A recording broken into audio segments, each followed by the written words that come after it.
العثماني مشن وخص ويمشي مرفوع الرأس. بهذه العبارة المقتضبة علق عبد الإله بن كيران الأمين العام لحزب العدالة والتنمية، وكان يومها رئيسا للحكومة المنتهية ولايتها، على قرار مغادرة سعد الدين العثماني رفيقه في الحزب لمنصبه في وزارة الشؤون الخارجية والتعاون، تاركا مقعده لصلاح الدين مزوار.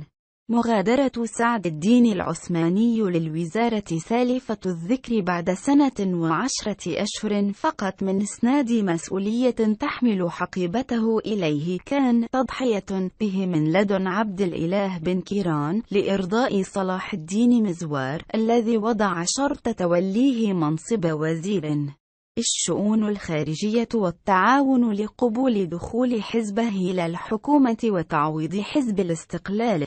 سلم سعد الدين العثماني مفتاح وزارة الشؤون الخارجية والتعاون وغادر الحي الإداري حيث توجد مقرات أغلب الوزارات وسط حي حسان بمدينة الرباط، بعد أن حمل أغراضه الخاصة إلى شقة قرب سينما الملكي وسط العاصمة، حيث توجد عيادته التي كان يشتغل فيها قبل استئجاره حكيما مختصا في علاج الأمراض النفسية.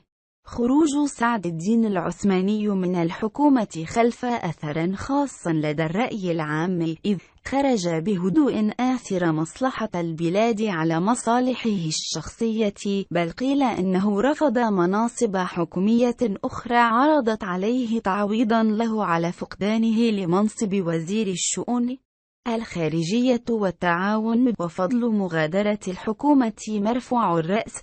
العبارة الأخيرة رددتها نبيلة بن كيران، زوجة عبد الإله بن كيران الأمين العام الحالي لحزب العدالة والتنمية، الذي دحن بالعثماني لنيل رضا صلاح الدين مزوار حين نزل بلاغ إعفائه من مهمة تشكيل الحكومة بعد 5 أشهر من البلوكاج. لكن الكثيرين رأوا أن بن كيران لم يخرج مرفوع الرأس كالعثماني، فقد كان يمني النفس بقيادة الحكومة المقبلة، وحين أدرك أن مهمته أضحت مستحيلة كان يتمنى أن يستقبله الملك لينقل إليه شكواه، لكن حلمه لم يتحقق.